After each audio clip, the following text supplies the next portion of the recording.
Hi అండి. Welcome to మన తెలుగింటి రుచులు. ఇవాల్టి మన రెసిపీ చికెన్ కర్రీ.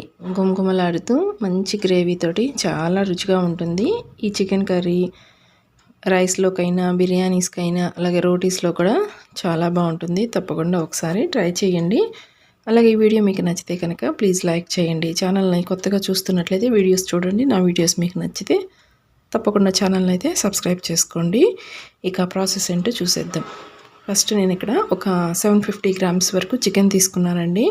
3/4 కేజీ వరకు ఇది చికెన్ ఉంటుంది.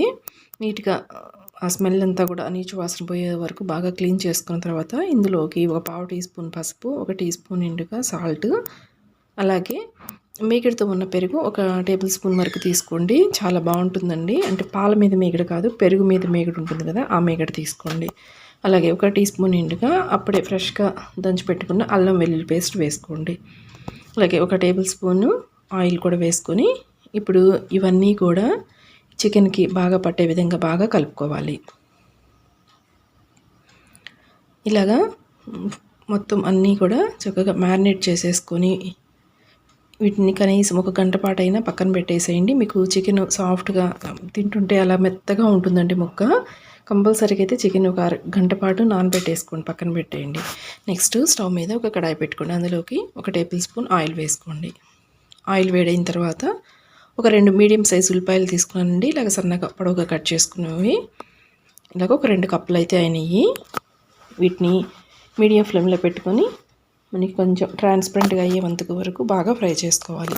కంప్లీట్గా బ్రౌన్ కలర్ రావాల్సిన పని లేదండి. జస్ట్ కొంచెం ఈ విధంగా వడిలిన తర్వాత మనకి లైట్గా కొంచెం వడిలిపోయినట్లుగా అనిపిస్తుంది కదా, ఆ టైంలో ఒక 5-6 జీడిపప్పు పలుకులు వేసుకోండి. అలాగే 1 టమాటో తీసుకున్నానండి. కొంచెం పెద్ద సైజు ఉన్న టమాటో, 1 టమాటో తీసుకున్నాను.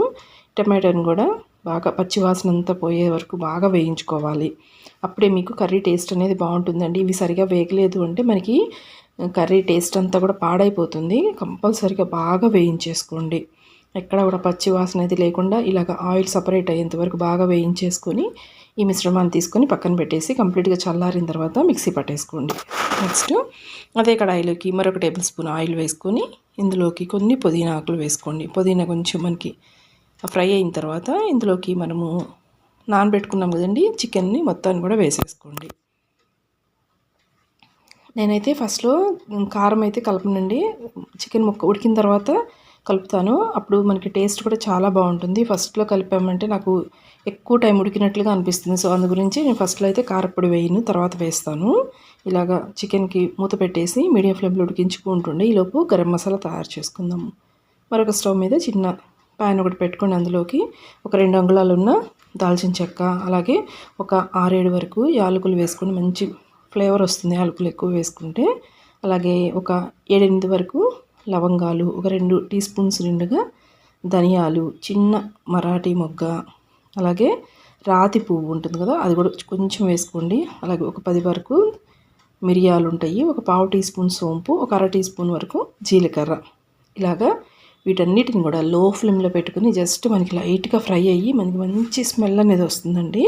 ఇలాగ వేయించేసుకొని చల్లారిన తర్వాత వీటిని కూడా మెత్తగా పౌడర్ లాగా చేసేసుకొని పక్కన పెట్టేసేయండి. ఈలోపు మనకి చికెన్ కూడా చక్కగా ఉడుకుతూ ఉంటుందండి. మీరు మరి ఇంకెక్కువ నీళ్లు వేయాల్సిన పని లేదండి. ఆ చికెన్లో నుంచే మనకి వాటర్ అనేది రిలీజ్ అవుతుంది కదా, దాంతోనే చక్కగా మెత్తగా ఉడికేంత వరకు ఉడికించుకోవాలి.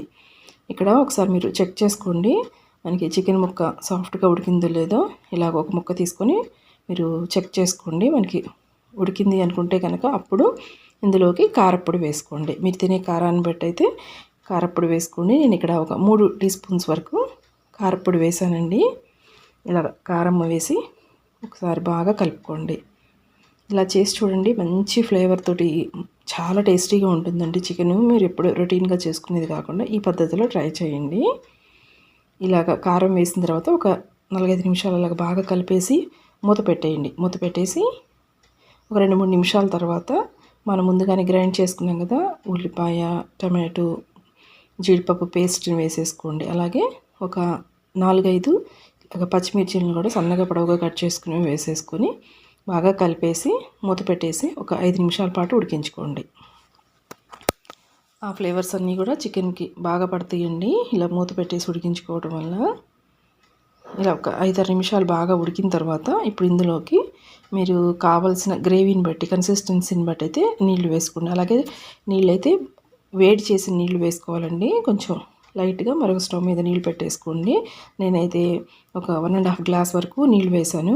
వేడి నీళ్ళు వేసేసుకొని ఒకసారి కలిపేసి మూత పెట్టేసి కొంచెం దగ్గరకు పడేంత వరకు ఉడికించుకోండి. ఇలా కొంచెం దగ్గరకు పడిన తర్వాత ఇప్పుడు ఇందులోకి మనం ప్రిపేర్ చేసుకున్న ఆ గరం మసాలా పౌడరు, అలాగే ఒక గుప్పెడు కొత్తిమీర, ఒక గుప్పెడు కరివేపాకు ఇవి వేసేసుకోండి. కరివేపాకు వేసుకోండి, మీకు లాస్ట్లో ఎంత మంచి ఫ్లేవర్ వస్తుందో చూడండి. చాలామంది నాన్ వెజ్లో వేయరు కదండి, కానీ వేసి చూడండి చాలా బాగుంటుంది. ఇలా వేసేసి ఒక్క 2 నిమిషాల పాటు మూత పెట్టేసి ఉడికించుకోండి. చూడండి ఒక 2 నిమిషాల తర్వాత మీకు చక్కగా ఆయిల్ పైకి తేలి మంచి కన్సిస్టెన్సీ తోటి చాలా టేస్టీగా ఉంటుందండి ఈ చికెన్ కర్రీ. ఇది అన్నిట్లో కూడా చాలా బాగుంటుంది. తప్పకుండా ట్రై చేయండి. ఈ వీడియో మీకు నచ్చితే కనుక లైక్ చేయండి. ఛానల్ని సబ్స్క్రైబ్ చేయడం మాత్రం మర్చిపోవద్దు. Thanks for watching.